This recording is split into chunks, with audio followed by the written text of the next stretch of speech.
ta question de savoir pourquoi tu réussis à comprendre mais tu ne réussis pas à parler, voilà la réponse.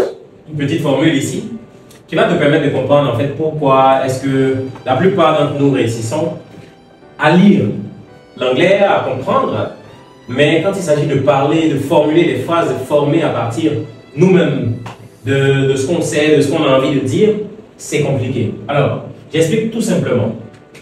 ES signifie écouter suffisamment. Pour pouvoir parler, pour pouvoir répéter quelque chose, il faut avoir suffisamment entendu cette chose. Ce principe-là, je l'ai déjà expliqué. J'ai parlé des humoristes qui répètent tellement qu'ils sont capables finalement d'imiter. C'est bon? Donc il faut répéter, il faut écouter suffisamment pour être capable de répéter. Donc chaque fois que vous allez avoir du mal à former des phrases, c'est parce que vous n'avez pas suffisamment écouté de personnes en train de former des phrases. Chaque fois que vous allez avoir du mal à construire des petites phrases ou une certaine argumentation, c'est parce que vous n'avez pas suffisamment écouté les gens en fait. Donc il va falloir donc écouter suffisamment. Écouter suffisamment. La deuxième chose, DF vers A. Ici, c'est un problème très important qu'on rencontre. Vous savez, quand vous prenez nos livres, les livres, la plupart des livres qu'on utilise pour l'anglais, ce sont des livres qui sont écrits complètement en anglais. Ce qui est logique, c'est normal. Le livre, il est écrit en anglais. Et puis, nous, on va essayer donc de trouver les significations de ces choses-là. Du coup, qu'est-ce que nous avons fait? Nous avons passé notre temps à apprendre de l'anglais vers le français.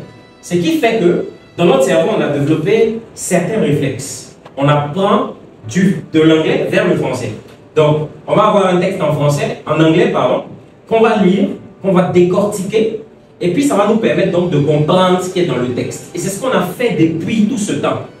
Finalement, quand on nous demande maintenant de partir du français vers l'anglais, c'est un exercice qui est compliqué parce qu'on ne s'est pas habitué à cet exercice-là. On n'a pas pris l'habitude de partir du français vers l'anglais, alors que nous sommes des francophones. Ce qui signifie qu'on réfléchit d'abord en français. Et c'est après réflexion qu'on essaie de faire la traduction de ce qu'on a dit. Et donc ça nous complique la tâche. Et c'est ce qui explique le fait que souvent quand vous avez envie de parler, ça fait parce que vous êtes en train de chercher à traduire la réflexion menée en français et à l'amener en anglais. Donc qu'est-ce qu'il faut faire? Il faut commencer donc à changer cette direction. Il faut apprendre dans la direction inverse, c'est-à-dire du français vers l'anglais. Donc ça va être du français cette fois-ci vers l'anglais. Il faut pratiquer suffisamment du français vers l'anglais. Et ça va nous permettre de résoudre un certain problème quand il s'agit de parler. Et le troisième élément sur lequel j'aimerais attirer votre attention, c'est celui-là.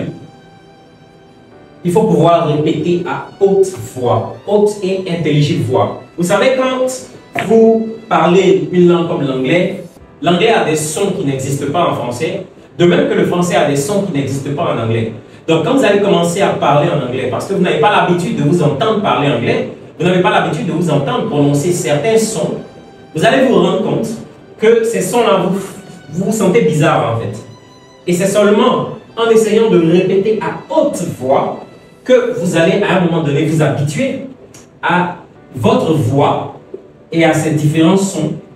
Et c'est comme ça qu'à un moment donné, vous allez pouvoir parler aisément. Donc, il faut répéter à haute voix. Je reprends. Il vous faut écouter suffisamment. Et ensuite, il vous faut pratiquer dans la bonne direction, donc du français vers l'anglais et non de l'anglais vers le français que vous avez fait tout le temps. Et puis ensuite, donc, il faut pouvoir répéter à haute voix si vous souhaitez pouvoir parler aisément l'anglais.